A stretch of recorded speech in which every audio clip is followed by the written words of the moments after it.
I wonder what tomorrow has in mind for me. Or am I even in its mind at all? Perhaps I'll get a chance to look ahead and see. Soon as I find myself a crystal ball. Soon as I find myself a crystal ball. What's going on, YouTube? It's your boy Jordan, lightninglister.com, and today we're going to talk about budgeting, specifically emergency funds, and where those fit in with your budget. I would say we are experiencing right now what Nassim Taleb has called a black swan. Basically, that is something that meets the following criteria. It's going to shape the world tremendously, and we could have predicted it, we think, in hindsight in the future. Black swans exist. I don't have a crystal ball because, well, unfortunately, magic just doesn't exist. Wait a minute. Doesn't the government create money all the time out of thin air? Well, the next best step that I can think of in lieu of a crystal ball is having an emergency fund. You need to have a budget, and in that budget, you need to have an emergency fund. We're gonna go over the budget spreadsheet that I made. There's some areas that are still under development, but guess what? It's free. The template is in the description below. You can download it and modify it however you want. If you know Google Apps scripts, or if you know some of the Google commands that are a little bit more complex than just entering data into the spreadsheet, you can hook up tax APIs and different APIs that pull different things into the spreadsheet. You can even hook up sometimes your bank accounts and have them feed directly into the spreadsheet. The emergency fund is a preparatory measure, okay? It's preventive measure. It prevents you from losing your house when you lose your job and you can't find a job for 3 months or 6 months. You won't get foreclosed on because you have the emergency fund built up. At a minimum, I recommend having a 3-month emergency fund. It's even better if you can budget for a 6-month emergency fund. Oh, but that might take money from my investing and Hey, guess what? Didn't you watch my video on how investing can kill you? Look what's going on right now. If you've been pouring a disproportionate amount of money into investing versus having your emergency fund and having your savings and your bills all in order, then now you're in a bad place, okay? So be aware, make this a learning lesson, and hopefully you come out without having to go through foreclosure or bankruptcy or any of that stuff, and you'll be good. The economy, as we're seeing, is extremely fragile. It's based on people's idea of what's going on. People are fearful and panicky, and the slightest little thing that causes issues can make waves in the economy. Because the economy is illusory. It's an illusion. It's not something that is just there, that runs itself. It's based on consumers and everything they believe. So if a huge panic sets over the majority of the consumers, guess what? We're not stimulating anything. The government can print all the money they want. The feds can lower the rates and try to entice people to buy. But people are freaking out, and that's going to be bad news, okay? But what if the currency goes to zero and we have no value in our money anymore? Well, my friend, then sayonara, because hey, we can't predict everything. But that's no excuse to not have an emergency fund. All right, let's look at my budgeting spreadsheet. Again, it's free in the description below. Follow along. Let's go. All right, here we are in my spreadsheet. I have called it a better budget spreadsheet. It's definitely better than having no budget, that's for sure. So I've color coordinated everything as easy as I can to make things understandable. So all of the gold areas that you see are editable areas. You can edit the entire thing when you download it, but these are the areas that you want to make changes to, and the rest are formulas that feed this data into them. So for example, we have a section where you enter stuff. We have our philosophy here, and then what needs to still be completed with this on this spreadsheet. As I said, it's a work in progress, but the majority of the bones work. I mean, if you read the to-do, it's not much. You can still make a good budget with this. So this has a taxes section as well. It works great for single filers either employee or self-employed. But the only downside is we don't look at any adjusted gross incomes. We don't look at any above the line items, so to speak. And I highly recommend you get a really good tax professional. I mean, they're definitely worth the money you pay them because they save you thousands of dollars if you don't know what you're doing, okay?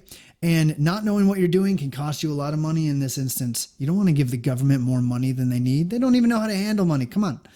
All right, so taxes right here.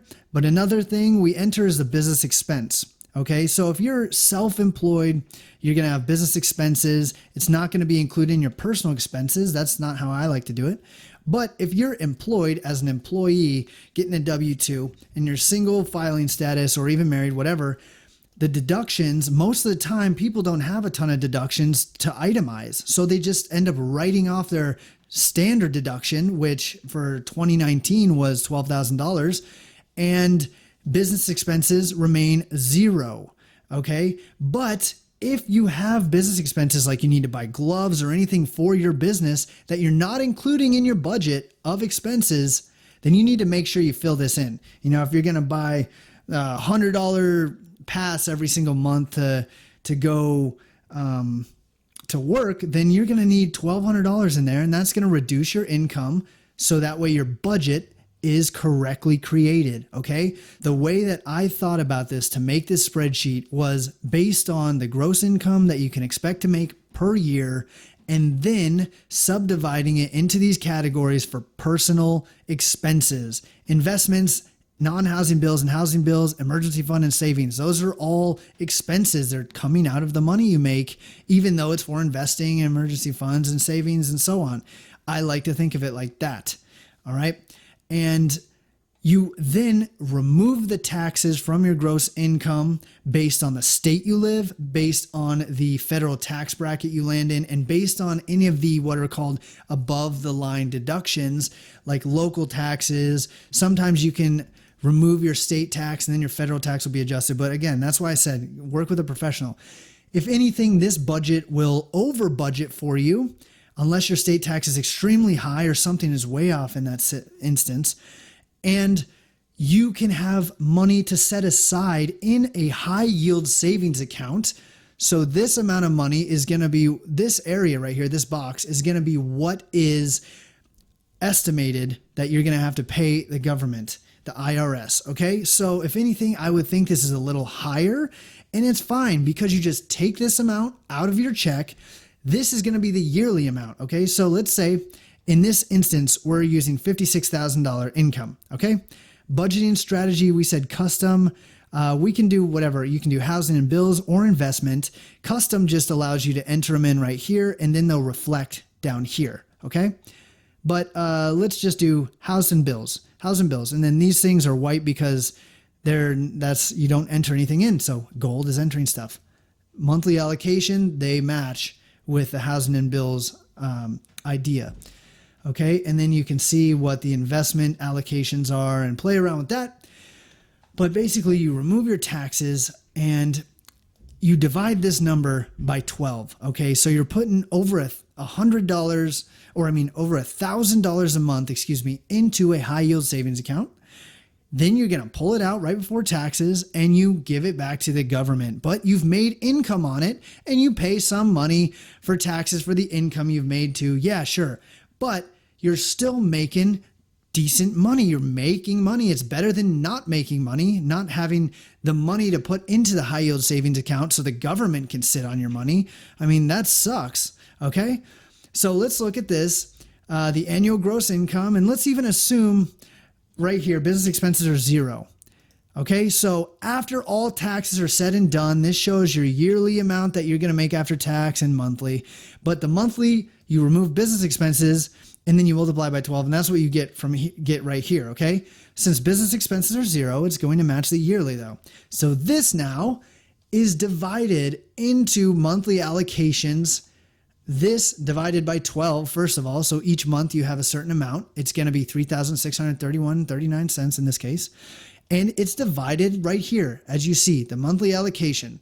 And there's a formula up here, and it just says basically, hey, whatever's in here, deal with this. If it's custom, then they can put the data right here and then pull it right here. Now, look at this. For this video, this is what I want to focus on. The emergency fund, $544. Now, our example right here, the guy's making, or girl's making $56,000 a year. Most people budget on that, and they don't budget correctly because they don't think about taxes or business expenses, and they don't even have savings in emergency funds. But as you can see right here, like, look at this. Your housing expenses are going to be $1,000, and your non-housing expenses are going to be $290. I know people who have car payments that are higher than $290. I mean, it's just crazy. And $1,000 these days can get you like a trailer, you know? And if you don't believe me, plug this in. 101679. I have a mortgage calculator you get for free too. Oh, perfect. Monthly mortgage payment. 101609. Oh, 79. Excuse me. All right. Now you plug that in and boom, this tells you your total mortgage, $150,000. You're living in a trailer if you live based on this budget, pretty much.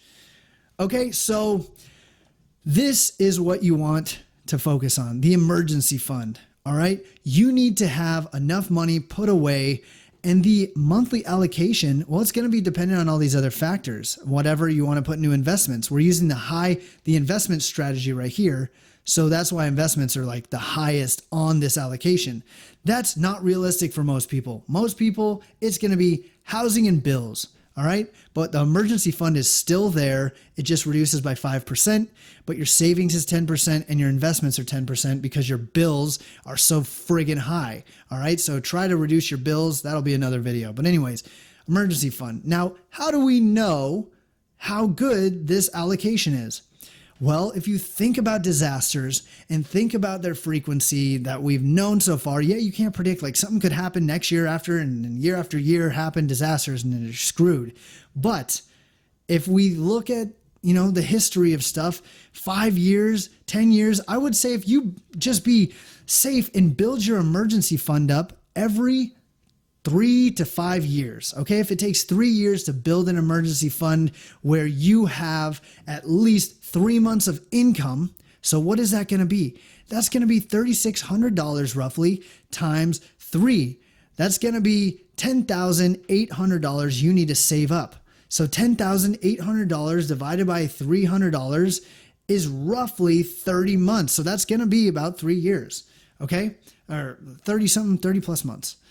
So 3 years it'll take you to save this up, but once you have it, you just let it sit. It needs to be honestly like cash in the safe, cash under the mattress, because if banks go under, if banks close, if the government's like, hey, no one's getting their money, I mean, hopefully then they would stop businesses from collecting, and you wouldn't have to pay your mortgage. But if that's not the case, look at the Great Depression, okay?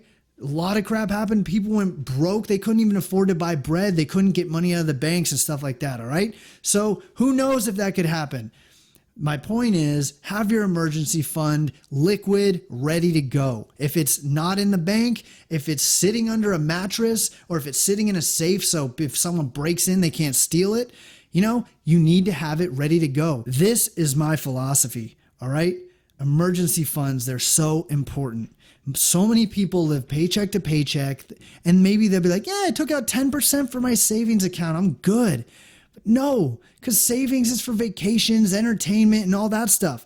Unless you want to forego all that, then yeah, you can have your emergency fund be your savings. But I don't like to commingle emergency funds, savings, and investments. And a lot of the times people be like, okay, I just got my bills paid. I'm good. I got like 200 left over. I'm going to throw it all into an investment. No. If you don't have an emergency fund, you should not be investing. If you don't have a savings account, well, that's kind of, you can use investing for savings. If you're single and you don't want to do any of this stuff, then throw it all in with investments. But if you don't have an emergency fund, do not even think about having an investment or even a savings. All right, get that emergency fund and then you're good to go. Now let's just real quickly show what else is on this spreadsheet. The investment potential right here takes what you have putting in investments, all right? And every single month, it adds it up, and then it multiplies it by 5, 10, 15, or 20 years and gives you the amount of money you'd have saved up. So in 20 years, you'd have $87,000 saved up if you just put 10% of money away as an investment. All right. And that's still having 10% for savings and your 10% for emergency. If you had a 2% compounding annually return on investment, you'd be making $112,000. That's like 20-something thousand more. Or 4%, $139,000. 6%, $174,000. Above 6%, it's kind of scary. It's like compounding 6% per year. People are like, yeah, you could do it. It's so easy. But I don't know. If you can, good for you. That's awesome. But I like to be extremely conservative and then just be surprised when stuff works out way better instead of being surprised when stuff works out way worse and doesn't work out. And then you're screwed and you're living in the gutter. Hey, I don't want to go back to the gutter. All right. So thanks for watching this video. And again, you can download this in the description. You get a little mortgage calculator and it's based on the mortgage calculation. You can look that up if you're interested in how it's calculated, but pretty much it determines your down payment and your monthly mortgage payment. Oh, and then look at this. So earlier, the total was 150. I was like, you'd be living in a trailer. That's if you saved up 20 grand. But if you've got no money, boom, 130,000. And your down payment for FHA needs to be $3,000, or like $3,900 for this, 3%. So you're still living in a trailer, real bad. You're in a real bad trailer. All right. In most of the country. I mean, there's some places that are cheap and affordable and that's great, but I don't know if the jobs are there. So, hey, what are you going to do? JordanLightningLister.com. Check it out if you need to buy, sell real estate. Subscribe to my channel, like the channel, comment below. I want to hear from you guys. I know that, the 20 of you out there watching it, leave some comments. All right. Let me know what's going on. Let me know what's good. Let me know your financial position and how you prepare for the apocalypse strategy stuff. Okay. Thanks so much for watching. Take care. Take 597,000. Damn thing keeps dying on me. Here we go. Are you ready? But what if the currency goes to zero and we have no value in our money anymore? Then things are real bad, my friend, and you should have bullets and guns.